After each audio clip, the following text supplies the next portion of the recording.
وينا قزينا مار نقحتنا يبر عمقنا خيسعر مين بلا بلوت مستي فقر نجاجح نغيب مع داي نقادف لبون سترر سكون يلن قرقو حكا خونيو نبر يا نبر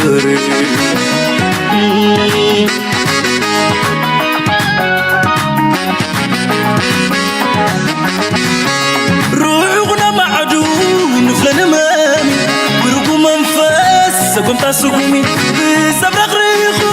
وين تعاشو تاريخ تمالي نفتاتشو أنفتنا مأزن بحلوف كي تتباتبنا حسابنا ترنع نبهال كحشنا مسائنا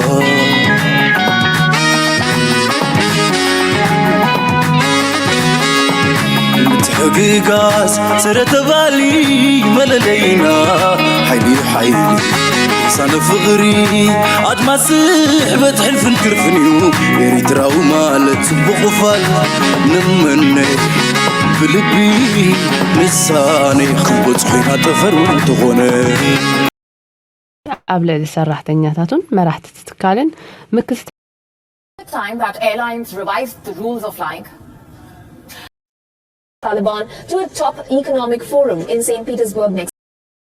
Politically divisive issues in this election season is migration. On Amhara is just launched today. It has 3 phases. Phase 1. Yes, the program. Literally, cry when the struggle. The moment they get to know. تسرعوا يجلعوا كم يقدر كابسن ميتوتو مخرن يرنا بوشت زدف حيل زلو بلاتفورمي سلام تخطاتلت نايز channel كما يتخونوا تبوك تكونوا ناي وتر تمنيتيو لومو ون كل فتشه نعنا أقداسنا زلوهم كنفلطومن كنستعول لومن زلنا زبلكم أقداسنا تاتجلكم تيلهم بزعبا سدتنياتاتن بزعبا بنفاريت إن جيش سبات حدش معبالله نفس وقفنا كسمع زلوه كاله جيوبوليتيكاني عالم نشتي تنكف قبله كان داتو كوروناتنا أبزبانا فلاين قربابتنا لألو خل دما نبي إرتران نبزبنا جتو كوروناتاتي كهون لايك قبرو سبورت قبرو مسايد صنعو مجمريا بزيا أبزوانتي مجشاب بزخوني من قد نخيط نزار السزياك السمع وايدلي نبوا زيا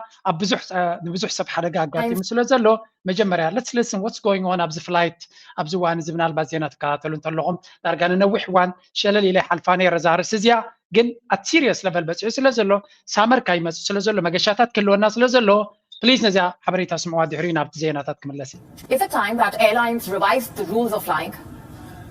I ask that because of the terrible flight mishaps that have been happening around the world. On Sunday, a Qatar Airways flight was headed to Dublin from Doha.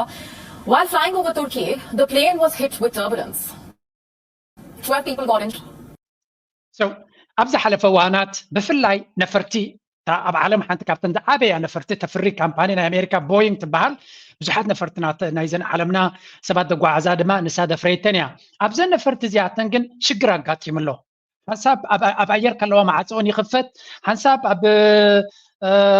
كوردا خلوا يودكا أبز حلفت راينا وحكي كدنا بإثيوبيا تمساسالس أجمعنا قاتي موامنيرو أقاتا محدقة أقاتا من أب كلا بزحات أجرات قاتي ملو لن كان جن أبزن حلفة سلسلة سومن كابزا ريبورت بعض اللغة جميل تراي أب سنغافورة إيرلاينز بزقات أما تربلنس ويكا هذا جنيا مكس خاصنا يتانا فاريد كلتا سبات تقوديهم كالو دما هذا جنيا مدقعت وريدوهم نفسهم تقوديهم مالتيو ميتهم قال سبات ميتهم كالو دما تقوديهم نسو دحان ناي جزيو قليلنا نحلفكو حجيغا أبزن حلفة قرنيا دما ناي حنتنا فاريد كاب قطر تبقيسا كاب دوحة تبقيسا ندابلين إيرلاند ناخذت كلا برتعو زخونة تربلنس ويكا مكس خاصة قاتي موا عسر تغلط سبات أي موتون جن أب نفسهم قد أتوريدوهم زي كابيز بقصوا له زس أجمزي إسكان اسمعي نشتي معناته ما جاشاتات نقبر كلنا زخونة تيبس كتبيها نسمعيها. The flight landed in Dublin a little before 1 p.m. local time. On arrival, it was met by emergency services, including airport police and the fire and rescue department. 8 of the injured were taken to the hospital after assessment. Imagine sustaining injuries due to turbulence. Until a few days ago, it would have sounded odd. But after what happened aboard the Singapore Airlines flight last week, it's not too difficult to digest. So, እዚ ጉዳይ እዚ ከም ዝተራ ነገር ወይ ሳሕቲ ዘጋጠመ ነገር ኣይኮነን። ስለምንታይ ሳሕቲ ኮይኑ ክስማዓና ዝኻለ ምዕራባዊ ሚድያ ወይ ሜይንስትሪም ሚድያ ዝበሃል ዓቢጥዎ ስለ ዘሎ እዩ። እዚ ቦይንግ ዝበሃል ካምፓኒ ብተደጋጋሚ ሓደጋ ድሕሪ ሓደጋ የጋጥም ኣሎ። ምናልባት ኣብ ኮንስፒረሲ ወይ ካልእ ንኸይድ ዘለና ከይመስለኩም ቅድሚ ረትሰይ ካብዛ ሪፖርት ዝባሃል ዘለኹ 3 ወርሒ ወይ 2 ወርሒ እንተነውሐ ጉዳይ ናቶም ኣብ ቤት ፍርዲ ናይ ኣሜሪካ ይግበር ነይሩ። ሓደ ካብቶም ሰራሕተኛታት ናይቲ ካምፓኒ ቦይንግ ዝበሃል ዝነበረ ጭቡጥ ዝኾነ ሓበሬታ ዝነበሮ ነታ ካምፓኒ ክሳዕ ክንደይ ንመኽሰብ ኢላ ኳሊቲ ወይ ከዓ ፅሩይነት ናይተን ነፈርቲ ተበላሹ ከም ዘላ ኣብ ቤት ፍርዲ ክምስክር ተቐሪቡ ዝነበረ 2 መዓልቲ ቅድሚ ምስካሩ ኣብ ሆቴሉ ተቐቲሉ ፀኒሑ ማለት እዩ። መን ከም ዝቐተሎ ድማ ርግፀኛ እዩ። ሚድያ ከምቲ ዝግባእ ሸፈና ይሃቦን። እዚ ግን ርዱእ ነይሩ። እታ ካምፓኒ ኣብ ሓደ ዓብ ዘመቻ ነቶም ጉድናታ ደውፁ ዘለዉ ናይ አልጀዚራ ቲቪ አልጀዚራ ኣብቲ ፋብሪካ ናታ ከይዳ ኣብ ሓንቲ ፋብሪካ ናታ ኣብ ኣሜሪካ ከይዶምሲ ነቶም ሰባት ብሕቡእ ገጾም ከየምፅኡ ተሓቲቶሞም እንታይ ኢሎሞም ኣብዘን ነፈርቲ ዜና ንክስቀል ኣይደልን እየ ኢሎሞም። ነፈርቲ ዘፍርይዎን እየ ዝብለኩም ዘለኹ ኣብዘን ነፈርቲ ዜን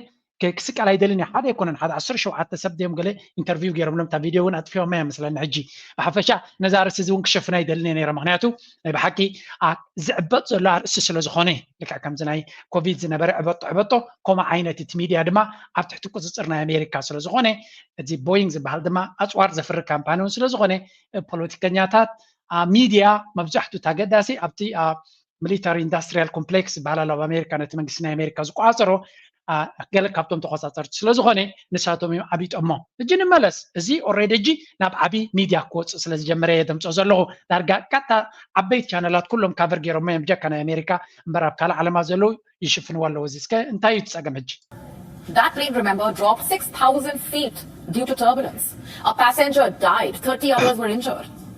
And now we have another such turbulence-related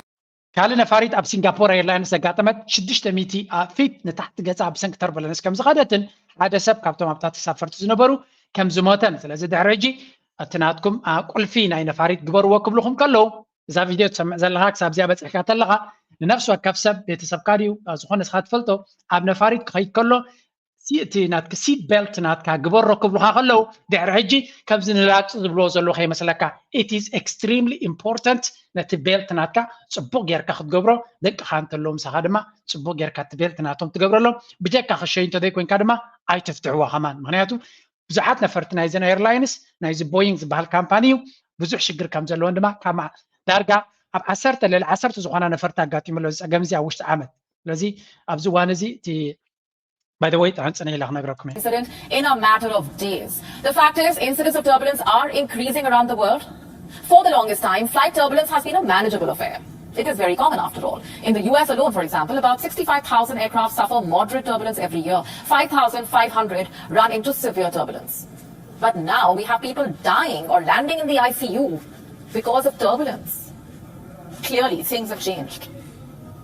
While aircraft are equipped with sophisticated weather radar systems to detect and avoid turbulence, there are certain types of turbulence that can be harder to spot. One of them is clear air turbulence.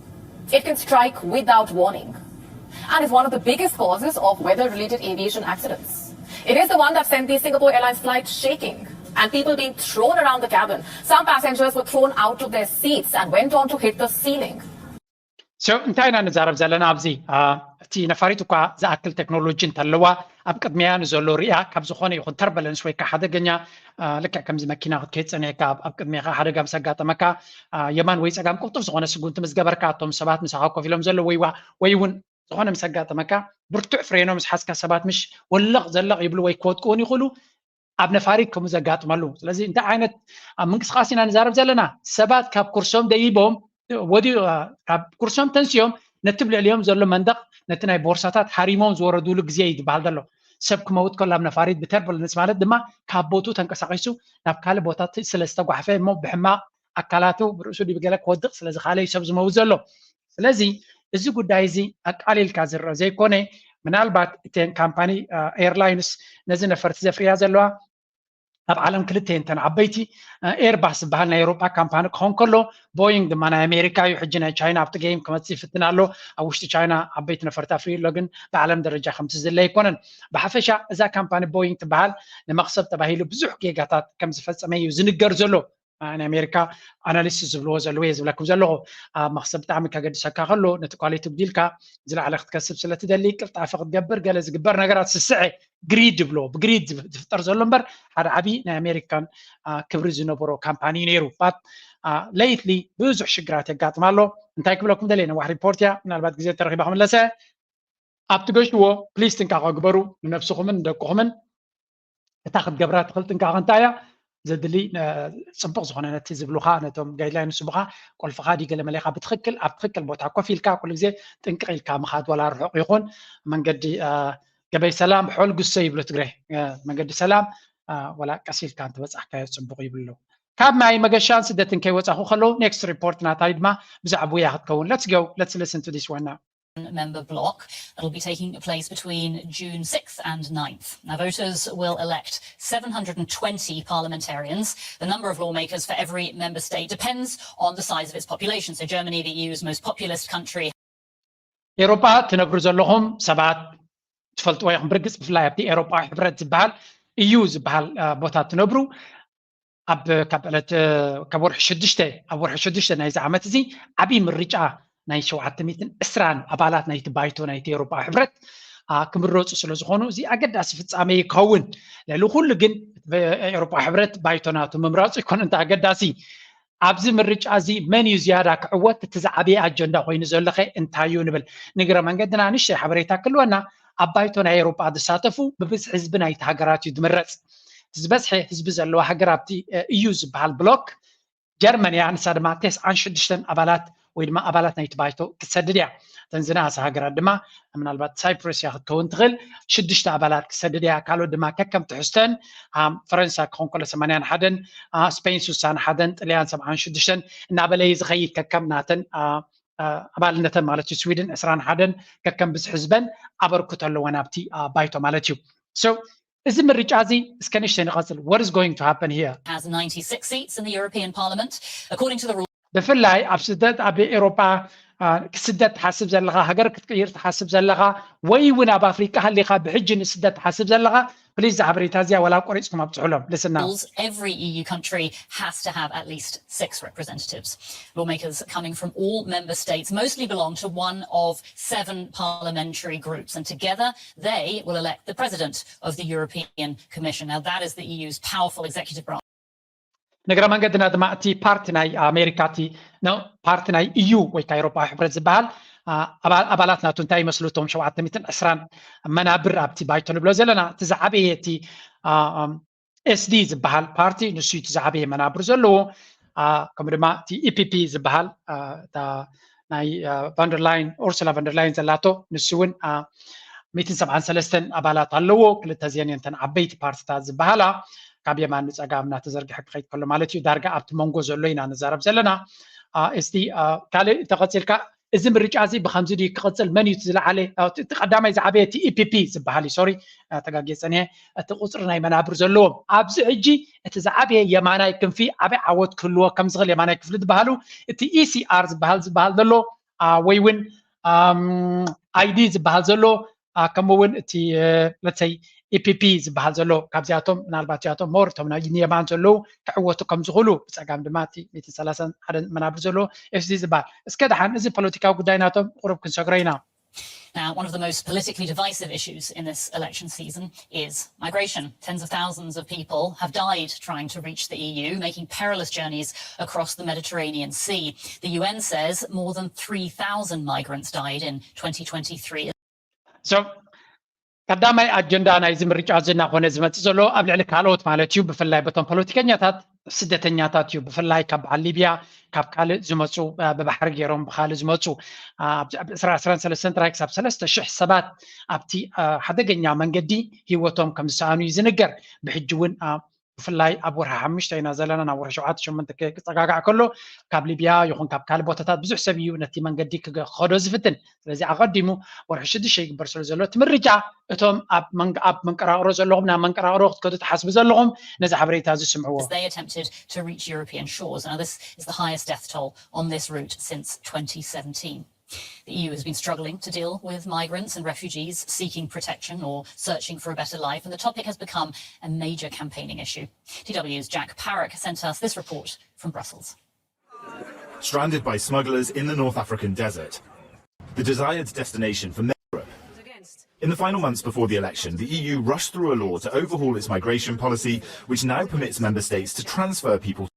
By the way, أبزي أنا قرأ من قدك أدمي نابو محلافنا أبزي زحلفة أبزي ون ريبورت جرى لكم نيرك أدم ورحي ويكد مسوس سنة جزء أوروبا حبرت بتزل لو حجي تتقيمو نتي بايتوتا تتقيمو حدش حقنا immigration صنع زخون حقي أما حلالي في اللو حقك محلالف حداي ونتحقي تنحقرات تقبلن كتكبرو ما كلا عرس سلو زخونه إذا حجز قبر من رجع نابتت كباري ولا كات بايتو درو حيال زخونه قبل على زي حقاوي سدت بهذا زلو زي ببحر دي بخالز ما صنع زخونه كتصرن مكل خال انه قبرو يحاسبن تلو بحجز ما يمانا يكنفزع بالله بوليتيكا ويون نتوم صره سدتنياتاتن صره وصاتنياتاتن زخونو بارتيتات نحيلو كما تخلو by the way نزا فيديو كغبرانا حسب كلغو اب اكس اب تويتر مالتيو حدا ነገር ينير اوسلاندر راوس بالحددر جرمناويان ኣብ ሓደ ፓርቲ ዲዩ ገለ ኣቀናቢሮም መሲ ስደተኛታት ካብ ዓድና ውፁ ጀርመናውያን እያ ዝብል ደርፊ ናይ ቀደም ኣንጻር ስደተኛታት ዝነበረ ኣብ ሓደ ዓቢ ቦታ ከምኡ እናደረፉ ቫይራል ከይዱ እቲ ቪድዮ ኣብ ትዊተር ኦልሬዲ ክሪኦ ከለኹ ሲ ንኣማይት ኣሽሓ ሰባት ሪኦም ነይሮም ስለዚ እቲ ሰንቲመንት ይብሎ ወይ ከዓ ስምዒታት ወይ ከዓ ባህጊ ናይ ኤውሮጳውያን ኣንጻር ስደተኛታት ካብ ግዜ ናብ ግዜ እናሓየለ ይመጽ ኣሎ ኣብ ጣልያን ተኾነ እቲ ናይ ሙሶሊኒ ዘበነ ፋሺዝም ኣብ 30ታት ዝነበረ ናቱ ደገፍቲ እናሓየሉ እዮም ዝመጽ ዘለዉ እቶም ፍራቴሊ ዝበሃሉ ኢታልያን ብራዘርስ ዝበሃል ፓርቲ እናሓየለ ዝመጽ ዘሎ ወላ እኳ እታ የማናይ ክንፊ መሪሓ ዝመጸት ኣብ ስልጣን ጆርጅ ሜሎኒ ኣብዚ እዋን እዚ ዝሓሸት እያ ንዓዓሲ ከምቲ ዝድለይ ኮነትን ኣኽራሪት ኣይኮነትን ዝብል ካብኣ ንላዕሊ ኣኽረርቲ ክኾኑ ዝደልዩ እናበርትዑ ይኸዱ ከም ዘለዉ ኣብ ፈረንሳ እንተኸይድካ እታ ለፔን ትበሃል ትመርሖ ዘላ ጉጅለ እናሓየለ ድምፂ ናቱ እናበርትዐ ፈረንሳ ንፈረንሳውያን ጥራይ ስደተኛ ቦታ ክህልዎ የብሉን ዝብሉ እናሓየሉ እዮም ዝመፁ ዘለዉ ናይ ጀርመን AFD ዝበሃል ኣልተርናቲቭ ፍር ዶይችላንድ ዝብል ፓርቲ ኣብዚ እዋን እዚ መበል ካልኣይ ኮይኑሎ ኣብዚ ምርጫ ድማ ብዝለዓለ ነጥቢ ክዕወት ከም ዝኽእል እዩ ዝበሃል ዘሎ ዓዲ እንግሊዝ እቶም ቶሪስ ዝበሃሉ ዘለዉ እቶም የማናይ ክንፊኦም ንሶም ካልናይ ኤውሮጳ ሕብረት ኣይኮኑን ግን ድሮ ንሳቶም ኣብ ልዕሊ ስደተኛታት ዘለዎም ኣካይዳ እዚ ንኣፍሪቃ ክሰጉ ዝፍትንዎ ዘሎ ኩሉ ርኢና ኣለና ካልኦት ሃገራት ድማ ስዊድን እንተኾነ ተመሳሳሊ ኣብ ስዊስ ተመሳሳሊ ካብ ስዊስ እኳ ካብ ነዊሕ እዩ እቲ የማናይ ክንፊ SVP ዝበሃል ኣብዚ ንሱ ሓያል መናብር ካብ ዝሕዝ ዳርጋ 10 ዓመታት ኣቁፂሩ ልዕሊኡ እውን ክንብሎ ንኽእል ኢና ስለዚ ሞር ኮንሰርቫቲቭ ፖለቲካ እዩ ዘሎ ኣብዚ ዓዲ እቶም ካልኦት ዋላቶም ዘይኮኑ ትብሎም እውን ብፍላይ ኣብ ስደተኛታት ተሪ መርገፂ እዩ ዘሎም በዓል ኣብዘን ከም ሃገራት ከም በዓል ስዊዘርላንድ ክሪኦ ከለኹ እዚ ፀገም እዚ ድማ ናብ ጀርመን እናለገበ ይኸይድ ኣሎ ምክንያቱ ጀርመናውያን ብመንፅር ናይ ስዊሳውያን ደሓን ዝኾነ መርገፅን ኣካይዳን እየ ዝሪኦሎም ነይረ ምክንያቱ ስዊስ ካብ 1614 ጀሚሮም ሲ ኣይኮነን ንዓና ንኤርትራውያን ኤውሮጳውያን ከይመፁና ዝብል ሓያል ዝኾነ መርገፅን ፖሊስታትን ክኽተሉ ፀኒሖም እዮም ስለዚ እዚ ድማ ሕጂ ናብ ካልኦት የሰጋግርዎ ኣሎ ብፍላይ ኣብ ዝሓለፈ ኣብ ናይ ስዊስ ቴሌቪዥን ሓደ ነገር ወፂኡ ነይሩ እዞም ናይ ጀርመን እቶም AFD ዝበሃሉ ብርቱዓት ኣኽረርቲ ዝበሃሉ ዘለዉ ሲ እታ መራሒት ናቶም ኣብ ስዊስ መፅያ ካብቶም ኣኽረርቲ ናይ ስዊስ ስልጠና ከም ትወስድን ምኽሪ ከም ዝወሃባን ምስቶም ናይ SVP ዝበሃሉ ፖለቲከኛታት ከም ብዙሕ ግዜ ነቲ ናቶም ኣገባብን ቴክኒክን ከም ትጥቀመሉ ንሳቶም ከንታይ ቴክኒክ ከም ዝጥቀሙ መጀመርያ ኤርትራውያን ቀንዲ መዛረቢ ነጥቢ ናቶም እዮም ከምዚኦም ሓደጋ ይፍፅሙ ገበን ይገብሩ ሓደ ሰብ ብኸለ ተተባሂሶም ኣብ ፅርግያ ስደተኛታት ከምዚኦም ክጥሮ ዘለዎም ፅኑዕ ሕጊ ክህልዎም ክኽላሎ ባይ ዘ ወይ ስዊስ እንታይ ዝብል ሕጊ ኣብ ሪፈረንደም ኣቕሪቦም ነይሮም ቅድሚ ዝተወሰነ ዓመታት ኣብዚ ተወሊዶም ዝዓበዩ ደቂ ስደተኛታት ኮይኖም ሰኮንዶ ይብልዎም ሶም ኣነ ብዚ መፅአ ዜግነት ኣለኒ ወደይ ምስ ወለድኮ ነቶም ደቀይሲ ገበን ተፈፂሞም ሲ ክጥሮ ዘለዎም ንዓዶም ውሽ ዓዶም ናይቲ ወለዶም ዓዲ ናብኡ ክጥሮ ዘለዎም ዝብል ሲ ናብ ሪፈረንደም ኣምፂኦም ነይሮም ክሳብ ክንደይ ተኣኽራርነት ሲ ደረት ከም ዘይብሉ ንኸፍልጠካ ማለት እዩ ሶ ኣይተዓወተን ኣጋጣሚ እቲ ሪፈረንደም ግን እቲ ኤክስተንት ወይ ከዓ ዕምቋት ናይቲን ንኣሉታዊ መንገዲ ክኸድዎ ዝኽእሉ ሓንቲ ካብቶም ኣብዚ ጉዳይ እዚ ዝለዓለ ትደፍእ ደላ ስዊስያ ምስ ኤርትራ ዝኾነ ይኹን ስምምዕ እንተተበፂሑ ካብዚ ሃገር ክጥርዙ ከም ዝኽእሉ ወይ እውን እዚ ናይ ሩዋንዳ ዓዲ እንግሊዝ ትገብሮ ዘላ ፅቡቅ እንድሕር ኸይዱ ስዊስ ክትክተሎ ከም ትኽእል ኣነ ጥርጥር የብለይን ምክንያቱ ንነዊሕ እዋን ኣጀንዳ ናይ ፖለቲካ ናይቶም ኣብ ስልጣን ዘለዎ ኮንሰርቫቲቭስ ኮይኑ ስለ ዝፀንሐ ኣብዚ እዋን እዚ ሓንፅን ኢለ መክረከብ እየ እንታይ ክግበር ከም policy which now permits member states to transfer people to other EU countries for asylum processing and increases its ability to send people back. Rights groups fear the implications of this deal. Migrants and refugees would find it very difficult to arrive in Europe. This fundamentally means that Europe would be either committing human rights violations directly on its within its borders or supporting either repressive regimes or militias. The EU has spent the past few months signing politically complicated deals with North African countries like Tunisia, Egypt and Morocco to persuade them to prevent migrants leaving their shore. Exactly. So, ሕጅንታዩ ዕላማ መጀመርያ ብዝኾነ ይኹን መንገዲ ስደተኛ ናብ ዓዶም ከም ዘይበፅሕ ክገብሩ እዮም። እዚ ከዓ ምስ ሞሮኮ፣ ምስ ግብፂ፣ ምስ ቱኒዝያ ናይ ቢልዮናት ዶላራት ስምምዕ ገይሮም ኣለዉ። ስለዚ ብዝተኻለ መጠን ኩሉ ዓይነት ምክልኻል ኣብቲ ቦታታት እቲ ንክገብሩ ካልኣይ ኣብ ዓዶም ንዝመፁ ብዝኾነ ይኹን መንገዲ ንምጥራስ ከኽእሎም ዝኽእል ኣብ ሆላንድ ዘሎ መንግስቲ ኢቭን ካብ ዘሎ ንላዕሊ ክሰርሓሉ ከም ዘድሊ እዩ ገሊፁ ዘሎ። ኣብ ጀርመን ዝመፅእ ዘሎ ፓርቲ TFD ዝበሃል ኣኽራሪ ኣይኮነን ነዞም ሕጂ ብባሕሪ መፂኦም ዝመፅኡ ስደተኛታት ኣይኮነ ኣብቲ ዓዲ ነዊሕ ዓመታት ንዝገበሩ ዜግነት ንዘለዎም እውን ንምጥራስ ከኽእሎም ዝኽእል ሓሳባት ክዛረቡ ኣብ ሓደ ፅዋ ኼባ ተረኺቦም እዩ ዝበሃል። ስለዚ እቲ ደረጃ ስለምንታይ ከምዚ ይኾኑ ኣለዎም መብዛሕትኡ ግዜ ብጥፋሽ ናይ ቁጠባ ዝፈጥሮ ፀገማት ከም እዩ። ሃገራት ብቁጠባ ንታሕቲ ክወርዳ ከለዋ ወይ ፀገም ከጋጥሞም ከሎ ኩሉ ግዜ ግዳይ ነቲ ስደተኛ ወይ እቲ ፀገም ስደተኛ ከም ዝኾነ ገይሮም እዮም ክሸጥዎ ዝፍትኑ።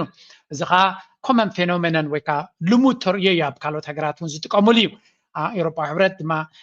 ነዚ ጉዳይ እዚ መዕለቢ ንምግባር ኩሉ ዝከኣሎ ክገብር ይጓየ ከም ዘሎ እዩ ዝንገር። ስለዚ እንታይ እየ ዝብል ዘለኹ ብዘይገድስ ኣበየናይ ሃገር ናይ ኤውሮፓ ኣለካ እንታይ ዓይነት ወረቐት ኣለካ እንታይ ዓይነት ኩነታት ኣለካ መጀመርያ ፅቡቅ ስራሓት ኣብ መንግስቲ ዝኾነ ይኹን ኣሲስታንስ ትረክብ ተለካ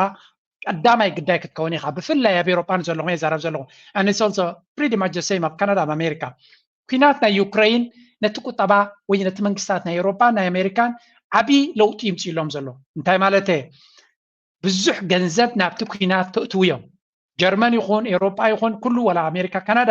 እቲ ኩናት መሊሱ ዝቕፅል ስለ ዘሎ ብዙሕ ገንዘብ ካበዮም ከምፅዎ እዚ ገንዘብ ኣብ ገለ ነገር ከምፅዎ ኣሎ እንታይ ማለት እዩ ኣብ ሶሻል ሲስተም ድዩ ኣብ ገለ ደሎ ድዩ ኣብ ትምህርቲ ድዩ ኣብ ገለ ዝወፅዎ ካብ ዘለዎ ገንዘብ ኣዋሊዶም ካብ ወሲዶም ኣፅዋርን ነቲ ምክልኻል ናቶምን ክሃንፅዮም ስለዚ ኣብቲ ሲስተም ተፀጊዕካ ትረኽቦ ዘለካ ረብሓ ወይ ትረኽብዮ ዘለካ ረብሓ ክቕፅል ከም ዘይኮነ ወይ እውን እቲ ከምቲ ዘለዎ ክቕፅል ከም ዘይኮነ ምግንዛብ የድሊ ካልኣይ እቲ ቁጠባ ናቶም ሕማቕ ይኸውን ስለ ዘሎ ናይ ምጥራስ ኩነታት ክፈጥሩ እዮም ሰባት ይደልዮም ግን ሰባት ንሶም ዝደልይዎም ዘለዉ ካብቲ ሲስተም ዝደልዩ ዘይኮኑስ ናብቲ ሲስተም ዘበርክቱ ዓይነት ሰባት ልዕሊ ኩሉ ድማ ምሁራት ካብ ካልእ ዓለም ከምፁ ይደልዩ ኣለዉ ሳክት ተራ ስራሕ ዝሰርሕ ሰብ ግን ኣየድልየናን እዩ እዚ ዓይነቱ ቋንቋ ኢና ንሰምዕ ዘለና ገበናት ዝፍፅም ሕጊ ዝጥሕስ ዘሎ ወይሉ ምክንያቱ ቦታ ከልዎ ኣይኮነን ኩላቶም ዝብልዎ ድማ ገበን ዝፈፀመ ኣብ እስር ቤታት ናትና ክንቅልባ ይንደልን ኢና እንተተኻይሉ ኣብ ካልእ ሃገር ብሕሱር ክእሰረሉ ዝኽእል መንገዲ ክንፈጥር ኣለና ዝብል ኣብቲ ኣጀንዶም ከም ዘለዎን ነፍሲ ወከፍ ሰብ ድማ ነዚ ኣስተውዒሉ ክኸይድ ይምዕፀን ክልተ ኣርስቲ ክበኩም እየ ድሕሪኡ ናብቲ ናይ ዞባና ክምለስ እየ Now let's talk about Russia, where it is all set to remove the Taliban from a list of banned terrorist organizations. This further enables Moscow to decide whether to recognize the Taliban government or not. According to a TASS state news agency, Russian Foreign Minister Sergei ዓለምና ብፖለቲካ ክሳዕ ክንደይ ትቀያየር ከም ዘላ መዓልታዊ ሓድሽ ነገር ዘገርም ንሪዮ ዘለና ራሽያ እንታይ ትብል ኣላ እዚ ጣሊባን ዝበሃል ብኣሜሪካን ብኤውሮፓን ንዓመታት ሓደ ግብረ ሽበራ ኣብ ቦምበር ናይ ግብረ ሽበራ ትብል ቃል መጀመርያ ሰብ እንታይ እዩ ዝመፆ ብርሱ ጣሊባን እዩ ዝመፆ ምክንያቱ እዚ ኩሉ ናይ ድሕሪ 2000 ጣሊባን ሰርጀንትስ ገለ እናበሉ ዝለዓለ ሰይጣን ምልክት ናይ ግብረ ሽበራ ብጣሊባን እዮም ዝገልፅዎ ነይሮም ራሽያ እንታይ ትብል ኣላ ድሕሪ ሕጂ ጣሊባን ከም ግብረ ሽበራ ይሪኦ እንታይ ዳ ከም መንግስቲ ናይ ኣፍጋኒስታን እዩ ዝቕበሎ ኣብ ልዕሊኡ ዘሎ ናይ ቴሮር ናይ ግብረ ሽበራ መራሒ ዝበሃል ድማ ኣሊና ኣለና ከም መንግስቲ ናይ ኣፍጋኒስታን ልክዕ ከም መንግስቲ ናትና ዲል ክንገብሮ ኢና ባይ ዘ ወይ ቻይና ከም መንግስቲ ናይ ጣሊባን ወሲዳ ኣብቲ ናይ ብሪክስ ኣብቲ ናይ ታይም ዝብልዎ እቲ ናቶም BRI Belt and Road Initiative ዝገበረዎ ኮንፈረንስ ዓዲሞም ነይሮም ምስቲ ሃገር ድማ ብዙሕ ቢዝነስ ዲልስ ዝገብረሉ ሕጂ ድማ ራሻ ነቲ ሌይብል ናይ ግብረ ሽበራ ዝበሃል ዝነበረ ከም ዝኣልይዎ ብወቂ ይሕብር ኣለዎ ስለ እንታይ ማለት እዩ ዝኾነ ይኹን ብኤሮጳን ኣሜሪካን ዝመፀካ ፀገም ራሻን ቻይናን ኣንፃር ስጉምቲ ንክወስዳ ከም ዝኾነ ዘፍልጠካ እዚ ድማ ንሃገራት ዓለም ዓብይ ተስፋ ዝህብ ኩነታት እዩ ምክንያቱ እቲ ዩኒፖላር ሞሜንት ወይ ከዓ እንኳ ቀጥራዊ ኣገዛዝኣ መወዳእቱ ብኩሉ መንገዲ Lavrov has said that the Taliban is the real power in Afghanistan. He has further advised Vladimir Putin to remove Taliban from the terror list, asserting on how Russia's decision was about recognizing the ground realities. And the development comes 3 years after the Taliban returned to power. Russia had formally labeled the Taliban as a terrorist organization in 2003 after the militant group waged a deadly insurgency against the United States. Apart from Russia, Kazakhstan also removed Taliban. So comes in the ዘለና Russia Vladimir Putin Sergei Lavrov Vladimir Putin ከእምኖ ከም ዝኾነ ነቲ ሌይብል ናይ ግብረ ሽበራ ዝበሃል ኣብ ልዕሊ ጣሊባን ካሊዎ ከም ዝደልዩን ተመሳሳሊ ታጂኪስታን ትበሃል ሃገር እውን ከምኡ ነቲ ኩነታት ከም ዝኣለየቶን ካልኦት ሃገራት ድማ ስዒበን ንኣፍጋኒስታን ብሽርክነት ምሳ ክሰርሑ ከም ዝደልዩን እዩ ዝንገር ዘሎ ዋላ ህንዲ እውን ነቲ ጉዳይ ምስቲ ኣፍጋኒስታን ዘለዋ ዝምድና ንምሕያል ከም ትደሊ ምክንያቱ ምስ ኢራን እትገብሮ ዘላ ናይ ወደብ ስምምዕ ኣፍጋኒስታን ኣብ ደገ ባሕሪ ስለ ዘይብላ ነቲ ወደብ እትክትጥቀም ስለ ትደልያ ዘላ we see a lot of dynamics ኣብ ዝኩነታት እዚ ከዓ ንሃገራት ናይ ዓለም ከምቲ ቀደም ኣሜሪካን ተፀለያትካ ኣብ ሙሉእ ዓለም ተነፂልካ ትነብሮ ዝነበርካ እዚ ሞሜንት እዚ የብቃዕ ከም ዘሎ ዝገልጽ ኩነታት ኢና ንርኢ እዚ ከዓ ፅቡቅ ተስፋ እዩ now let's go to another very interesting topic እዚ ኣስከስምዕዋ ቅድሚ ናብ ካልእ ምስጋረይ መጀመርያ ግን let me give you ሓነዚያ ክንሰና ሰማዕና መለስና and the most friendly people in the world, literally. እዚ ትሪእዎ ዘለኹም ፈራህ መዓሊም ዝበሃል ኣባል ባይቶ ናይ ኬንያ ኮይኑ ሶማላዊ መበቆል ዘለዎ ሰብ እዩ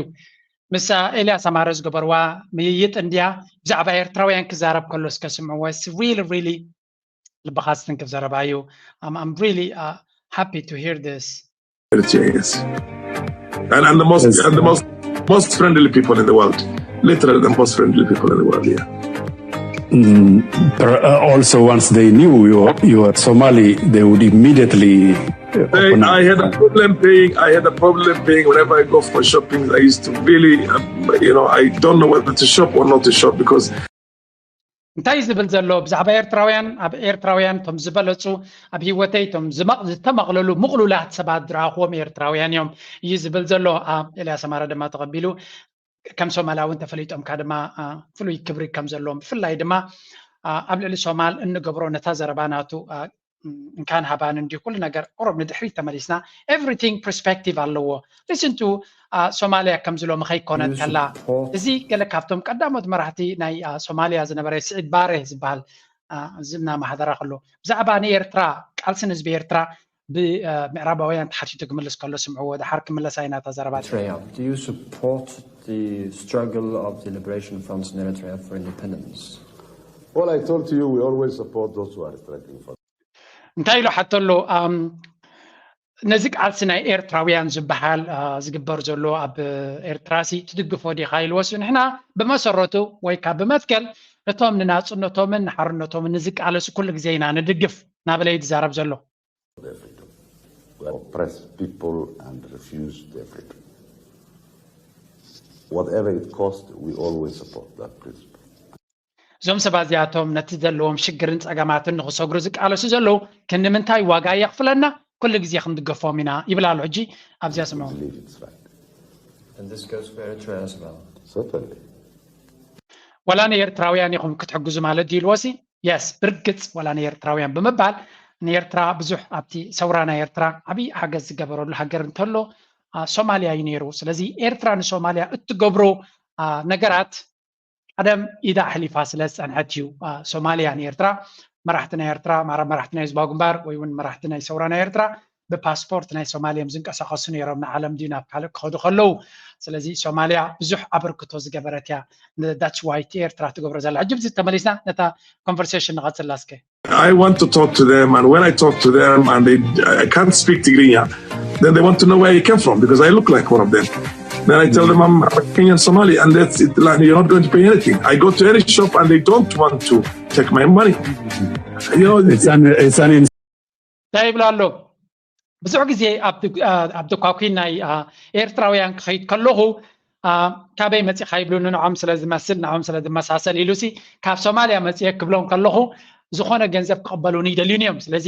ዳርጋ ናብ ናይ ኤርትራውያን ድኳን ከይደ ክገዝኡ ዳ ይገዝእ እናበልኩ ኣብ ጠረጠረሉ በፂሕ ምክንያቱ ገንዘበይ ኣይቅበሉንን እዮም ካብ ምሕር ኣኽብሮት ዘለዎም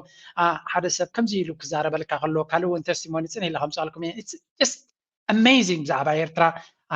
ናይ ኤርትራ ሕማቕ እዩ ከምዚ ኢሎም ዝዛረቡ 10 ግዜ ፅንሒልና ክንሰምዕ እንዲና እቲ ትክክለኛ ንኤርትራውያን ዝፈልጥዎም ግን ብዙሕ ግዜ ብዛዕባ ኤርትራ ክዛረብ ከሎ ኣብ ኣፍሪካ ንእሽተይ ግን ብኻልእ መግለፂ ክትግለፅ ዘይትኽእል ሃገር ትኸዶ ዘላ መንገዲ ፅቡቕ ነበለ ኣባል ባይቶ ናይ ኬንያ እየ ዝብለኩም ቨሪ ኢንፍሉዌንሻል እዩ ነቲ ናይ መለስ ዜናውን ኣካይዳ ናቶም ብዙሕ ግዜ ዝቃወሞ ዝነበረ ንኢጋድ ብኸመይ ይጥቀመሉ ከም ዝነበረ ንኤርትራ ብዘይ ዝኾነ ይኹን ጭብጢ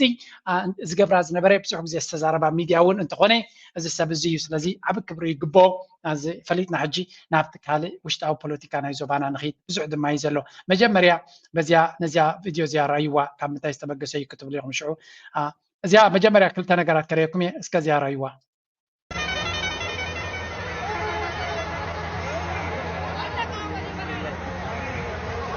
እዚ ትሪእዎ ዘለኹም ምናልባት ኣብ ኤክስ ትዊተር ፕሊዝ ተኺልኩም ፈለው ግበሩኒ ኣብ ብዙሕ ቪድዮታት ፖስት ዝገብር ዘለኹ እዚ ትሪእዎ ዘለኹም ምናልባት እንድሕሪ ዘይፈለጥኩሞ ክሳብ 200 ዝኣኽላ ባሳት ካብቲ ክልል ኦሮሚያ ወተሃደራት ብኩሉ መንገዲ ፅዒኑ ኣቢ ናብ ክልል ኣምሓራ ይወስዶም ከም ዘሎን እቲ ኣጀንዳ እንታይ ምዃኑ ፅንሕ ኢለ ከረየኩም እየ እዚ ቪድዮ እዚ ቫይራል እዩ ኮይኑ ዘሎ ኩሉ ሰብ እዩ ሸር ክገብሮ ንርኢ ዘለና ኣብይ ኣሕመድ ድማ እንታይ ስትራቴጂ ናቱ ክንሪና እስከ ንሸን ዝረኣይዎ ብዙሓት ባሳት ካብቲ ክልል ኦሮሚያ ተፃዒነን ናብ ክልል ኣምሓራ ሰራዊት ድማ ተፃዒኑ ዘሎ ትሪእዎ ዘለኹም እዚ ድማ እቲ ጉዳይ ናይ ኢትዮጵያ ኢልካ ክትዛረቡን ከቢድ ምዃኑ ክልል ናይ ኦሮሞ ሰራዊት እዩ ናብ ክልል ኣምሓራ ዝኸይ ዘሎ እቲ ዕላማ ድማ እዚኣ ሕጂ ንሰምዓ استراتيجية ክትከውን እዚ ከምዚ ኢሉ እናሃለዎ ከሎ ኣብ ተግባር ሰራዊት እንታይ የጋጥመሎ ክንሪና ምናልባት እዚያ ነገር እዚኣ ራእይዋ እዚ ትሪእዎ ዘለኹም ዝማረኽ ዘሎ ሰራዊት ናይ ፌደራል ዝበሃል ዘሎ እዩ ተመሊሰ ከረየኩም እየ መጀመርያ ግን ሓንቲ ኣናሊሲስ ኣብዚኣ እቲ ስትራቴጂ ናይ ኣቢ እንታይ ከም ዝመስል ትገልፅ ረኺበ ኣለኹ last-ditch effort to finish the war on Amhara is just launched today. It has 3 phases. Phase 1, hitting Amhara hard for the next 10 days until June 8. Jinbot 30. بسلست علامات زلوا هذا برتع زخانة متقعتي أبي أوجه خمزلو نتي حيلنا يفانو أبا محرزلو نمدر عام بقول من جدي كسب 200 شح حدش سراويت حيزو نابتي جنباراتنا استفل علينا كلام محرا فانو زركبو بتاتات سراويت يعطوا خمزلو علامات ما كسب إلى شدشة ورح شدشة مالتيو سنة إلى شو منته أبيلو نزو كناتاتنا عسرت مع تسعوص خنا متقعت خجبري حسب كم زلهم زغانتايو during the 3 weeks بزح سراويت همزي خمزلو درونات ناتو أبجيس خمزلو يزن الجرزلو with all the government has. For that, more than 120,000 fresh soldiers are mobilized into the region during the last 3 weeks. The drones are ready for the onslaught. Phase 2. This phase involves re-establishing the totally obliterated Baifano, Amhara, PP, regional, and district administration. For this effort, Fascist Abiy Ahmed's regime, starting from yesterday, is transporting back all Amhara PP officials who were exiled to Addis Ababa back to Bahardar city for retraining and briefing. كالاي جز لما يبلو لقدامي جز حدش سراويت كيرو كمر ما ملو درونات ناتو يتيغو نتحايلنا ناي فانو نمحمشاش ويكا تغلالا نمسعار زقبرو زلو يكدم حجي كل فتينيو عاي سلطون اوشتي تزقارم دمانا كلتو منقلتات كدب جيرو زفتنو زلو حجيخا وولسي انتايو تي استراتيجي وكساكني وسيت كرغبو اللي يغل زيو كالاي دما تخالاي فيز ما ويكا تخالاي قص ايتي كونتات دما انتاي زبل زلو reestablishing this phase involves reestablishing the total نتي أمحارة أغلال مزدومسوسو اتخالاي قص دما انتاي خقبر زلو ناي أمحارة بلتقنا بارتي نمقام زغا for this effort تي أبي أحمد انتاي قبر عليهم زبلو زلو كلها توم ناي أمحارة تولد تزغونو أكالات ناي بلتقنا بارتي زغونو who were exiled to Addis Ababa ካብቲ ክልል ኣምሓራ ሃዲሞም ናብ ኣዲስ ኣበባን ናብ ካልእ ቦታታትን ሃዲሞም ዝነበሩ ኣባላት ናይ ብልፅግና ፓርቲ ዝኾኑ ግን ተወለድቲ ናይ ኣምሓራ ንዖም ወሲዱ ናብ ባህረ ዳር ወሲዱ ከም ብሓድሽ ስልጠና ሂቡ ወይ እውን ተወሳኺ ስልጠና ሂቡ ነቲ ቦታታት ንኽትኩሉ ኣብቲ ቦታታቶም ኮፍ ዝብልሉ መንገዲ ንኽፈጥር እዩ ዝፍትን ዘሎ እዚ እቲ ካልኣይ ገጽ እዩ ስለዚ መጀመርያ ወተሃደራዊ ዓወት ድሓር ድማ ነቶም ሃዲሞም መፂኦም ዘለዉ ኣባላት ናይ ብልፅግና ዝኾኑ ተወለድቲ ኣምሓራ They are expected to disperse to their respective locality, even while the army is battling it out in every locality. Phase 3. This phase is planned to bring the weakened Fano to the negotiating table with the Amhara PP. The fascist regime badly needed to avoid sitting with Fano for negotiations because that will mark the regime's end for all intents and purposes. Therefore, the regime wants to weaken Fano and force it sit with Amhara PP for some power sharing. So, Salsai demand is እቶም ኣብ ስልጣን መሊስዎም ዘሎ ተወለድቲ ኣምሓራ ዝኾኑ ኣባላት ናይ ብልፅግና ፓርቲ ኣብ ኣምሓራ ኮፍ ዝበሉ ነቲ ወተሃደራዊ ዓቕሚ ናይ ፋኖ ሃሪሞ ምስ ኣዳኸሞ ዲስካስ ክገብር ናይ ሰላም ዘተ ክበሃል ከሎ ምስቶም ተወለድቲ ኣምሓራ ዝኾኑ ኣባላት ናይ ብልፅግና ፓርቲ ኣብቲ ክልል ኣምሓራ ዘሎ ምሳቶም ኮፍ ኢሉ ኣብቲ ጉዳይ ናይ ክልል ኣምሓራ ጥራይ ስልጣን ተኻፊሎም ኣብኡ ኮፍ ክብሉ ከም ዘለዎም ንኣዲስ ኣበባ ክመፁ ከም ዘይብሎምን ክገብር ይፍትን ከም ዘሎ እዚ ስትራቴጂ እዚ ውፅኢታዊ ዲ ክኸውን ኣይከውንን እቲ ገደብ ግዜ ገይርዎ ዘሎ ሓፂር ስለ ዝኾነ ኣብኡ ክንሪኦ ኢና ሓፈሻ ግን The calculation is, if that is settled, then focus on the biggest business of the dying empire. What would that be? Why is the regime now in a hurry to wrap up its murder enterprise in Amhara? The main reason is the window of opportunity to grab a coastline. Abiy Ahmed has mauled his long-awaited plan of marching to the sea to steal a stretch of the Red Sea from Eritrea. The window of opportunity to invade and steal is when the United States of America is in OT watching with full attention.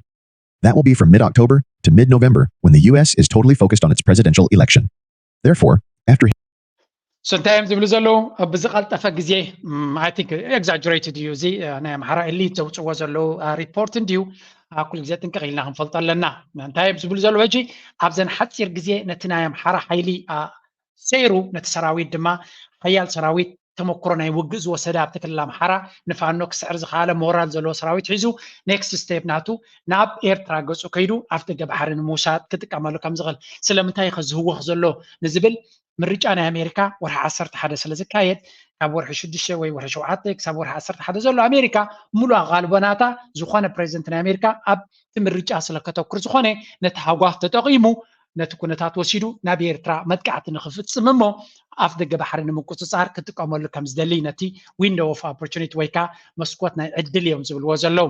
just a joke. I mean, seriously, እዚ ሓሲብካ ክትጥቀመሉ ዘለካ ግን እቲ ታክቲክ ኤርትራ ምስ ፋኖ ኣብቲ ውግእ ኢዳ ንኽትእቱ ዝግበር ዘሎ ፃውዒት ጥራይ ዝብላኒ ኣቢ ከምኡ ክገብር ይኽእል ዶ absolutely ክገብሮ ዘይክእል ኣይኮነን ምክንያቱ መንግስቲ ኤርትራ ክቅይሩ ንዝደልዩ ዝበሃሉ እዩ ዝእንግድ ዘሎ ስለዚ ድሌት ከም ዘሎ ፍሉጥ እዩ ብኣፉ ድማ ወፂኡ ተዛሪቡ እዩ በቲኹም ኣፍ ደገ ባሕሪ ተዘይብኩምና ታሪካዊ ይግባኣና ይንብሎ ብባህሊ ብህዝቢ እውን ዝግባኣና ኣፍ ደገ ባሕሪ እንተደይብኩምና ናብ ሓይሊ ምኻዝ ዘይተርፍ እዩ ብምባል ተዛሪቡ ነይሩ እዩ ብትክክል ነዚ ስጉምቲ እዚ ሕጂ ክወስዶ ድልውነት ኣለዎ ዳ ኣብነ ዝብል ስፔኩሌሽን ኣይድልዮን ይትንትን መንግስቲ ኤርትራ ግን ኣብ ዝሓለፈ ፕሬዚደንት ኢሳያስ መደረናቱ ናይ ውግእ ኣንፈታት ክህልዎም ከም ዝኽእል ኣተንቢዩ ነይሩ እዩ ብዕምቆት ንዛረበሉ ግዜ ግን ኣይኮነን በቲ ኮይኑ በቲ ግን ህዝቢ ኤርትራ ቅሰን ልዕሊ ቅሰን ዝበሃል የለን ቅሰን ተባሂሉ ነይሩ እስከ ንቐፅል ካልእ እንታይ ክብሉ ከም ዝኽእሉ ብኩሉ ክንሪኦ hitting hard, coercing and bribing Fano forces into accepting peace. He is calculating to recruit Fano's and TPLF's power for his empire campaign of destroying the neighbor with valuable coastline. It is a scary endeavor, but I strongly believe fascist Abiy Ahmed is pulling it off. Will the empire survive it? Maybe for a season. But this port business will be the straw that will be breaking the back of the empire in the end. This sometimes ብሉ ዘለዎ ብሓፈሻ ክፍትን ኣይክልኒ ኣይንብልኒና እንተፈቲኑ ግን መወዳእታ ናይቲ ኢትዮጵያ ዝበሃል ኤምፓየር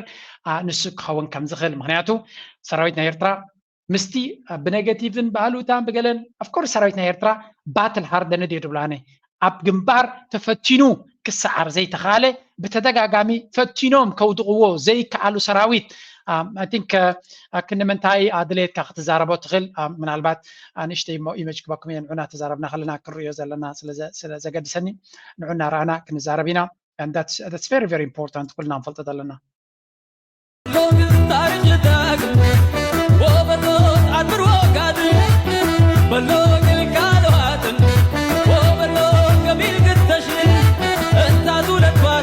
ميزن وطيشن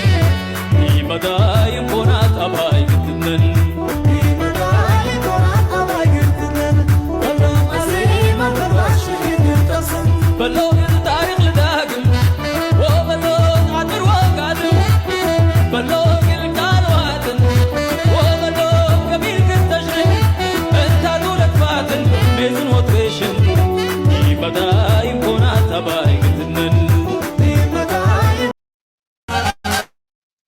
بحفشة سراويتنا إيرترا نفسك كلاخل عقم اللودو أبزو وانزي هذا كاب كلتا شن أسران كساب كلتا شن أسران كلتن أب حدا جنيا زخنا وج إثيوبيا بملو سراويتا قدامي نجر تزبرت سراويتنا تا حقوق تهاريمو تسمين إز بحاليو حقوق تهاريمو انت شجر كم زكاتمو كابافهم سمينا أنا الشعجزي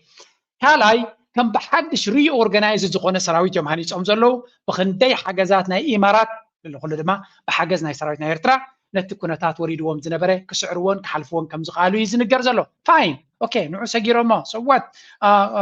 كابون يو كاسراويت كهنس اي كالندي هو كهنس كيلو مسفان تواغيو دما سخونه لوط كم زي كاله سراويتي سلازي كاب كينات ناب شجر زلو سراويت امها زخونه يكون ناي عوت ملكت زي بلو مسكلت مس almost كاب كلتشن اسران كلتن كساب كلتشن اسران اربعتن كلت عمت يعرف زلو يعرف ترايد يكون جن نابوج تيست جيرو ام دلاوا زلو مخنياتو ازي طرعرعناتهم درو كندي وانات جيرلو سرايتنا إيرترا دما وكل مدلاوات كجبر كم زغل فلوتيو بزو خين باتي ابي عمد نزخ جبر توسيدو نوعو زحس مدامبر I think إيرترا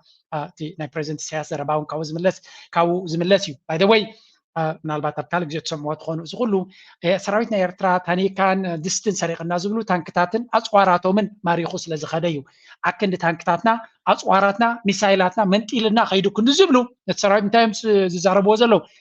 ታኒካን ድስትን ሰሪቕና ዝብልዎ እሱ ይኮነን ተሓኪ ብትክክል ኣፅዋር ስለ ዝወሰደ እዩ ኣብዚ ካብዚ ኣርስቲ እዚ ከይወፃእና ከለና ናብ ኣሜሪካ ንመለስ ኣሜሪካ ለንቀነ بمنقد ستيت ديبارتمنت ناتا أنتوني بلينكن حدا أمريكا أنكو حقوسكم زبل صبغ مال اقتصادي دالا نسودما ندرج زودقكمو ندرج زودقلو على تسران شعتن دي على تسران شومنتن ناي على تسران شومنتن ورح شومنت سلزخونه ستيت ديبارتمنت مال اختوتي لونقع ندرج كتوضقو أبقعكم نعبلون إثيوبيا congratulate قبروالو بحفشة نسبة إثيوبيا we look at zero want هاي زبل where we look forward to strengthen and deepening these ties between Ethiopians and Americans لذي أمونغو إثيوبيان أمونغو أمريكاويان زلو زمدنا كان عزز كم ندلي بمودا ناي درج نتدرج عندما سرت نزود غجن بدرع زخنا ملختي أنكو حقو سكا كبلو خلو سمينا يمنا لذي again أبتي قدايتي بقربا يكتاتلو خمزلو نزنا إيرترا قدايون يكتاتلو خمزلو the American people stand with the Ethiopian people as you endeavor سلازي أبزوين أبتمساسالي نمجس إثيوبيا نا يوحنا ملكت هبام نيرم نا إيرترا كون كلجن تمساسالي هبام نيرم جن درق زخنة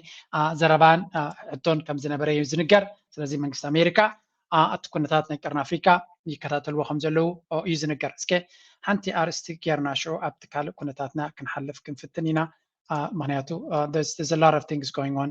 مجمريا بزي قداي ناي أب دم بتقامو زقبر وزلو مستنى إثيوبيا هل كويناتنا مبرع فحصوتاتون كل مستير خبالي قال ساعتو تغلظ ويزرزري سالاتين حرنتون نصنتون 5 عامات تقاليسون تسويون أبزن زحلفا 33 عامات كا مزنا بزير كوبوقية حربية نتن صنعتن ناصنتون لولاونتون زو حسب إيرترا مسكد مجنبارنتن درعن جاكانو حيلتات مكلخال كاب كسن العلي زبها ليلن كسن أنا تلك لومي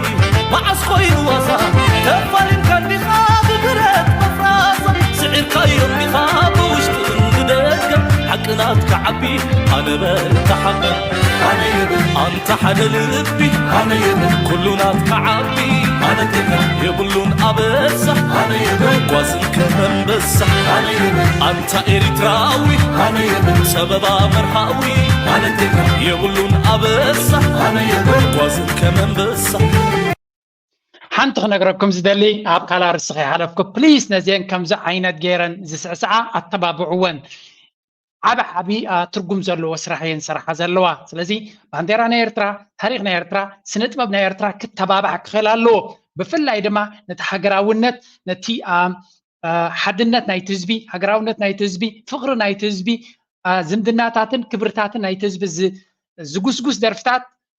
زيادة كله ناي فقر صبغون ديجن كابون العلي تترجم زلوا نعود درفتات كانت تبابع لنا نتومز درفو كانت تبابع كلنا ولا توم كليب تسرحوا أكن سؤالكم من كارت أول تدلين زون نفعت بعلم باشن زلوان سئلتات وسيتكم أبتناتكم كليب تتوه وانت درفتات صبغ خيد مخالز بالأمنات علني ቢግ ኮምፕሊመንት ነዘን ደቂ ኣንስትዮ ከም ዝናገበራ ከምኡውን ደቂ ተባዕትዮ ፅንኤ ለሸር ክገብር ኣተባብዑ ላይ ክብል ይደሊ ሕጂስ ካብዚያ ንመለስ ካብዚያ ፕሬዚደንት ኢሳያስ ክዛረባ ፀንሐ ወፃና ከለና ከብርጌድ ንሓመዱ በተጨማሪ የቀይ ባህር አፋሮችን በአቶ ኢሳያስ አፈወርቂ መንግስት ላይ እንዲነሱ ለማድረግ በስፋት እየሰራ መሆኑንም ያገኘነው መረጃ ያመለክታል። ከአብይ አህመድ ደህንነት መስሪያ ቤት በቀጥታ መረጃና ገንዘብ የሚሰጣቸው አንዳንድ የዩቲዩብ አዘጋጆች ከወዲሁ በኤርትራ ላይ ጦርነት እንደሚከፈት በሰፊው እየተናገሩ ሲሆን አብይ አህመድ በተዘዋዋሪ ፕሬዚዳንት ኢሳያስን ለመጣል መጠነ ሰፊ እንቅስቃሴ እያደረገ ሰንታይም ዝብሉ ዘለው እዚኦም ናይ ኢትዮጵያ ሚዲያ ዳርጋ ነዚ ኣርእስቲ እዚ ከም ዓብይ ኣርእስቲ ገይሮም እዮም ዘፍኡሉ ዘለው ንሱ ድማ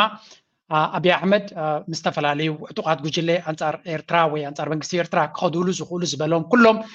ክዕጥቕ ድሕሪ ይብል ከምዚ የለን ንዑ ዝኸውን ባጀት የውፅእ ከም ዘለዎን ኣብቲ ፕሮፓጋንዳ ናይቲ ከምኡ ዓይነት ሲስተም ዝኸዱ ድማ ንዓታቶም ነቶም ዩቱባት እውን ፋንድ ክገብር ከም ዝኽእልን ኩሉ እዚ ከኣል ነቲ ውግእ ክደፋፍኡሉ ዝኽእሉ ክገብር ከም ዝኽእልን እዚ ከዓ ምናልባት ኣብ አንጻር ኤርትራ ዝኾነ ሓይሊ ክገብር ተፈቲኑ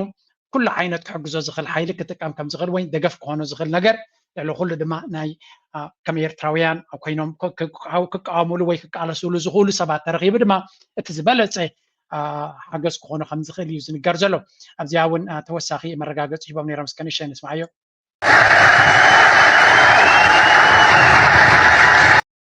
እነዚሁ የዩቲዩብ አዘጋጆች ገልጸዋል። አብይ አህመድ ከዚህ ቀደም ብሎም ለአሜሪካን ባለስልጣናት አቶ ኢሳያስ አፈወርቂን ከስልጣን እንዲወገድ ከፈለጋችሁም በእኔ በኩል አቋራጭ መንገድ አለም የአስመራውን መንግስት በቀላሉ እገለብጥላችኋለሁ ብሎ እንደነገራቸው ለአንከር ሚዲያ በደረሰ መረጃ ላይ ተመልክቷል። ካለ ጊዜ እውን አብይ አህመድ ምስ ናይ አሜሪካ ኪላታት ወይ ከዓ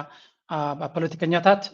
ኣብ ኤርትራ ዘሎ ፕሬዚደንት ኢሳያስ ነቲ መንግስቲ ንምእላይ እንተደሊኹም ብኣቋራጭ መንገዲ ኣነ ክሕግዘኩም ከም ዝኽእል ኢሉ ከም ዝነበረ ዝዝከር እዩ እናበሉ እዮም ዝገልጹ ዘሎ እስካብዚያ ንስማ ይቻላል እሱ ሁሉም ነገር ስለሚያደርግ ማለት ነው ለምንድን ነው ብርጌና አንዱ ምናምን ባል ማምታታቻ ስሞችን ማምጣት የተፈለገበት ማለት ነው ለምን እዛው ውስጥ ቆጥሬ ብታይ ፋክት ነው የምናገረው ቆጥሬን ብናይ 10 ኤርትራዊ ከዛ ማዕከል አታገኝም ሱንማ ዱሮ እኮ ተሞክሮ ነበር ቢሮም ተሰጥቷቸው እዚህ ሳር ቤት ጋር ብዙ ነገር ተደርጎ ነበር ለምንድን ነው ያኔ ያን ሁሉ ማድረግ በሚቻልበት ዘመን ያልተዋጋ ኤርትራዊ ዛሬ ምን ፈልጎ ነው የሚለው ነገር አታውቁም ስለዚህ እነዚህ በአጠቃላይ የቲፒኤልኤፍ ሰዎች ናቸው ማለት ነው እዚ ኣብ ዝብልዎ ዘለዉ እቲ ኣብ ኢትዮጵያ ኦርጋናይዝ ገይርዎም ዘሎ ሰባት ከም ተቃዋምቲ ናይ ኤርትራ ገይሩ ዝገብሮም ዘሎ ዝበዝሑ ካባቶም 10 ሰባት ከማን ካብ ኤርትራ ይትረክብን ኢኻ ኩላቶም ናይ ህወሓት ሰባት ምዃኖም እዩ ዝነግር ዘሎ እዚኣቶም ድማ ፈተውቲ ናይ ህዝቢ ኤርትራ ወይ ደገፍቲ ናይ ህዝቢ ኤርትራ ይኮኑን እዚኦም ናይ ኦሮሞ ነዊሕ እዋን አንጻር ኤርትራ ፕሮፓጋንዳ ዝገብሩ ዘለዉ እዮም ስለዚ ንኤርትራውያን ንክሕግሱ ክዛረብዎ ከም ዘይክእሉ ፍሉጥ እዩ እሳቶም በፂሖሞ ዘለዉ እዩ ንኩሉ ምዕዛብ ግን ኣገዳስነት እዩ ንዓና ኣገዳስነት ኣለዎ እጂ ካብዛ ርእሲ ውፅእ ኢልና ሓንቲ ብዚኣ ክንሪኣ ደልየ ዘሎ ኩላ እስከ በዚኣ ንጀምር ቋርሱ ስገነቲ ያዶ ገለገለ ለም ጠጠው ቢሎምና መሪ ጮው ዝበለ ተግደፍያ ብደም ሕዋትና ትስሐ ነራ ትምስኣኻ ዘጋጠሞ ሽግር ጮው ዝበለ ህግደፍ እዩ ገሌና በአርማና ሰሊድና ገሌና ናብቲ ወዲ ኸይድና ማለት እዩ ናብቲ ዘጋጠሞት ይቕረታ ሶሪ ሚተኒ እዛ ቪድዮ እዚኣ ኣብ ሶሻል ሚድያ ረኺበያ ስምዑ ወስከ ቆልዓ 13,000 ዝተሰርቆ ይልዑ ከም ጌርካ ብስምዒት እትእትዎ መምኽሮ ነርና ብውሽጢ እንጂ ሕማቅ ክገብር ከም ዘለዎ እዚያ ከምኡ ጌራቶ ፅባሕ ንጎ ካልእ ደቂ ኣንስትዮ ኸይ ደግሞ በቃ ኣድኻ ከንታ ክትብለካ ሓውካ ክብለካ ይክረበካ እዩ ሓዊ ከይሰደደ ገንዘብ ናብኣ ይሰዲድላ ሕጂ ንዓ ሓደጋ ከም ዘውርደላ ትገብሮ ንዓ ሓደጋ ወጥቃ ሳብ ጌራ ጠፍእ ንሱ ከዓ እንታሽሙ ሓደግ ስለ ዝገበረ ንዓኻ ሓደጋ እንታሽሙ ስለ ዝገበረ ንዑ ከዓ ብኡ ጌርካ ብእስር ቤት ዲብ ገለካ ብኡ ጌረ ጠፍእ ንክልቲኦም እጂ ክልቲኦም ብሓንሳብ ብሓንቲ እምኒ ክልተ ዑፍ ጌርካ ተንጥሮም ከምኡ ጌርካ ንዚኦም ከዓ ከምኡ ጌርካ ተጥፎም ሕጂ ከምኡ ዝብል ሓሳብ ዘለና ካብ ሃገርና ክነፅንቶም ኢና ነንሒዶም ኢኻ ተባእሶም እዛ ዘረባ እዚኣ መጀመርያ ግዜ ይኮናን ቅድሚ ሕጂ እውን ተደጋጋሚ እቲ ጆን ፃፀ ዝበሃል ክዛረባ ሰሚዕና ኣለና ናይቲ ዕላማ ኩሉ ግዜ ኤርትራውያን ናሕትሕዶም ዝጣፍኡሉ መንገዲ ክንፈጥር ክንክእል ኣለና ነቲ ሓደ ጆኻ እናበልካ እዚ ድማ ከምቲ ኣብ ጎደናታት ናይ ኤርትራ ንሪኦም ዘለና መን እዮም እቶም ዝገብሩ ዘለዎ ብግልፂ ብሕጂ ክሕበር ግን እዚ ኣብ ልዕሊ ኤርትራውያን ኣብ ልዕሊ መዓልቲ ናፅነት ዝግበር ዘሎ ኣብ ዓዲ እንግሊዝ ረኣናዮ ዘስካሕክዕ ስእሊ ኣብዚ ከቅርቦ ዘይክእል ኣብ ትዊተር ናተይ ተኸይድኩም ሓደ ሰብ ሓደ 30 ዝኾኑ ሰባት ንክትሪዮ ብዘስካሕክሕ መንገዲ ኣብ ፅርግያ ክጭፍጭፍዎ ከሎ ዘርኢ ሓደ ኤርትራዊ ንመዓልቲ ናፅነት ንክፅንብል ዝኸይድ ዝነበረ እዩ ኣብ ትዊተር ናተይ ፖስት ገይረ ኣለኹ ከትኩም ክትሪእዎ ትኽእሉ ኣብቲ ጅድራር ዝብል ኣብዚ ከምፆ እቲ ዩቱብ ናተይ ስለ ዘየፍቅደለይ ዘለኹ ብሓፈሻ ግን እዚ ኩነታት እዚ ንሰምዖ ኣለና እስከ ካልእ ብዛዕባ እዚ ብዙሕ ክዝረብ ሰማዕ ኣለኹ ኣብዚኣ እውን ሓንቲ ኮንቨርሴሽን ርአ ነረ እስከ ንስምዑ ኣብዚኣ ብጣዕሚ ብዙሕ ነገር ክሓዛረቡ ኣለኹም እየ ዝብል ወይ ካበይ ከምዚ ናይ ባሕቂ ዘይርዳእኩም ዘሎ ወላ ጥዑይ እናተዛረብካ ከለካ ንምንታይ ነብስኻ ደፅልእ ፀርፊ ኢኻ ትፅረፍ መቸም ትፈልጡ ኢኹም ግን ነቲ እዚ ናይ ማሕበራዊ ሜድያ ንሕደይ ትፈልጡኹም ካብያ ኣጠቃቅምኡ ፈሊጥካ ተዘይኣቲኻዮ ኣዝዩ እዩ ዝርብሸካ ስሙቕ እናተዛረብካ ከለካ ሕዚ ኮነ ሕማቅ ክዛረበካ ከሎ ሰብ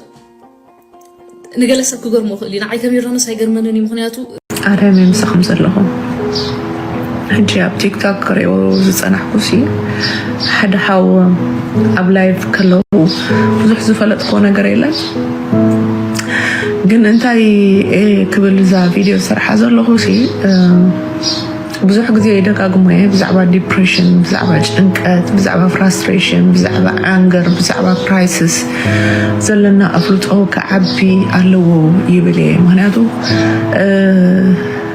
ካብ ናይ ሶሻል ሚድያ ፕላትፎርምስ ብፍሉይ ቲክቶክ እቲ ዘይንቡር ተርእዮ ዝረኣየሉ ፕላትፎርም እዩ ብዙሓት ሰባት ጭንቀት ከም ዝበርትዖም ዲፕሬሽን ከም ዝበርትዖም ዘርእይሉ ፕላትፎርም እዩ እዚ ካብቲ ዘይንቡር ተርእዮታት ካብቲ ዝደጋገም ዝዕዘቦ ማለት እዩ ንሕና ድማ ብዛዕባ ስትረስና ከመይልና ማኔጅ ንገብር ካብ ዲፕሬሽን ከመይልና ንወፅእ እንተዳ ዘይተማሂርና እንተዳ ዘይፈሊጥና ነገራት ኣዝዮም ክኸብዱና እዮም ምክንያቱ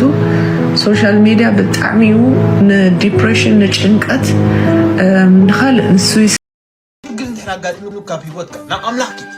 ኣምላኽ ጥራይ ፈትሓልካ ዝኽእል ሰብ መፍትሒ ሽግር ኮይኑ ይፈልጥ ገዛኻ ዓፂኻ መፅሓፍ ቅዱስ ኣውፂኻ ተንበርኪካ ንኣምላኽ ለምኑ ሰብ ሽግርካ ፈትሓልካ ይክእል ብዘይካ ሽግር ክድርበልካ ካልኣይካ 50% 60% ኣብዚ ዓለም ደቂ ኣንስትዮ ስለዚ ንስኻ እዛ ስፔሻል ትመስለካ ዘለዎ ይባል ኤንሺ ስፔሻል ብሮ ካብ እስኻ ውፃዩ ኮፍ ኢላ ትሓርቅ ጓል ስለዚ ካባት ፅቡቅ ካባት ምልክዕ ካብኣት ሓይሽ ጓል ክትረክብኻ ጀስ ግዜ ሃቦ نفسك أنا حاسب كتفكر أنت حرقي بكايا قاصر أوان تزي بتسحب برو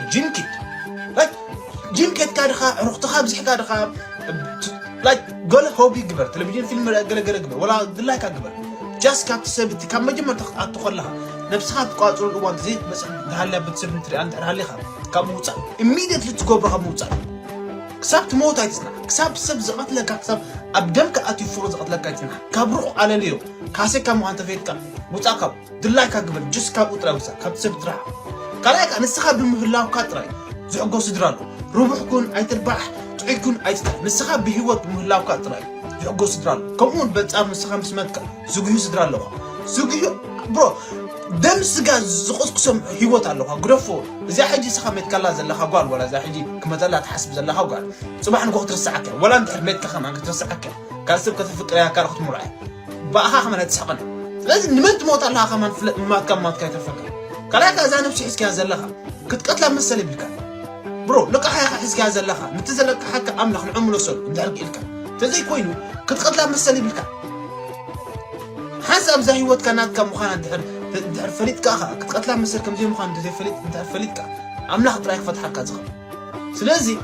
بليز اتم سبات what is this it's a joke like what are you قرب حسب like just think about it. نسخة قال like كم سبعة قال تراكوت الأبي كنت لوسي قال تراكوت الأقداسي like قال هيوت هلو like is enjoy life قال الله بزيكا وقال like إنت تخرو مسألة تخا ما حاجة كاسر that is life حتى He's right actually مالت نتمنى سي بتخكل نتعد ميو كمكر زخل ولا ترز ولا قام قايت كم تلو مسوز السماء معنا نتبتات هذا زي فوكل أب إكستريم أب فقر فوكس جبر حبرة سب يعني بحكي I think this is حلفة سوسة 5 عامات تمليس كتاريخ هاي زمع ربع وعالم بجك فقري كلا عالم كلا نجار كم زي لا ترجون كم زي بلوجيرو الناس there is a reason is درفتاتنا هوليوود فيلم تاتناتهم excessively زعبة فقر ترى وعد درفي بزعبة لايف بيربس أبسلم تتوقعين دما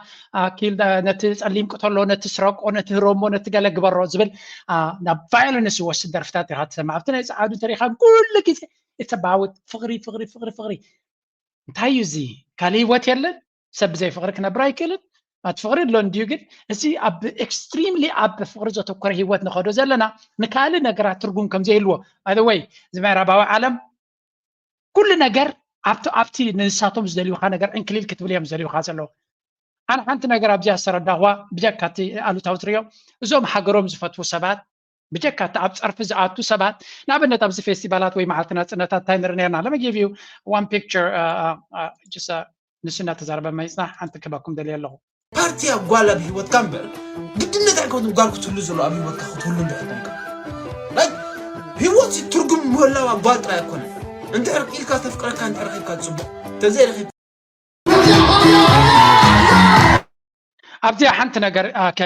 ከመረዳእታ ከቢድ ኣላነ እዚኦም ሰባት እዚኣቶም ንጓል ኣይኮኑን ክንዲ ዝስዕስዑ ዘለዉ ንሃገሮም እዮም እቲ ፅቡቕ ነገር እንታይ እዩ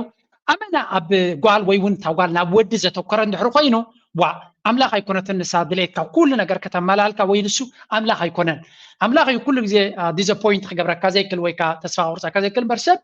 ምሉእ ኣይኮነን ጎደሎ እዩ ሰብ ስለዚ ካልእ ዕላማታት ክህልወካ ኣለዉ እዞም ሃገሮም ዝፈትዉ ወይ ኣብ ገለ ዝፈትዉ ከምዚ ዓይነት ካብቲ ፍቅሪ ወፃኢ ብከምዚ ብምሉእ ልቦም ዝቃለስሉ ፍቅሪ ሃገር ኣቃፂልኒ ዝብል ብፍቅሪ ሃገር ነፍሲ ሰብ ምስ ካልእ ሰብ ክበኣስ የስ ፖለቲካ የበኣሰካ እንድዩ ግን ንስኻ if you focus on your nation if you focus on your whatever ንስኻ ዝኣምነሉ ሃይማኖትካ ንኣብነት ቤተክርስትያን ዝኸዱ እንተሪኻዮም ናብ ኣምላኽ ተፀጋዕነት ዘለዎም ኣስላም ድዮም ክርስቲያን they have peace ምክንያቱ ካብ ሰባት ኣይኮኑን ፅበይዎ ዘለዉ እቲ ነገራት ካብ ኣምላኽ እዮም ፅበይዎ ዘለዉ እዚ ኻ እንታይ እዩ higher purpose ካብቲ ንስኻ ዳይሬክትሊ ትኸስበሉ ካብኡ ወፃኢ ንዝለዓለ ዕላማ ትሰርሕ እንተለኻ ሰላም ኣለካ ምሉእነት ኣለካ ዕረፍቲ ኣለካ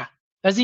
ኩሉ ግዜ ነገራት ምንጭ ናይ ሓጎስካ ኣብ ፍቅሪ ካብቲ ወዲ ካብታ ጓል ጥራይ ትፅበየ እንተለኻ definitely disappointed ወይ ከዓ ተስፋ ዘቆርፅ ነገራት ከጋጥመካ እዩ ስለዚ ውፃእ ካብቲ መንፈስ እታ ጓል ንሳ ጥራይ ክትሕጉሰካ ንኣብነት እዚ መይቱ ዘሎ መንግስቲ ሰማይ የዋርሶ ዝሓውና ነታ ጓልሲ ኣመና ከም ተገድሶ ዝገልፅ ቪድዮታት ናትሪ ኣለኹ ፅቡቅ እዩ ፍቅሪ ግን ፖሴሽን እዚ ከምዚ ሙሉእ ብሙሉእ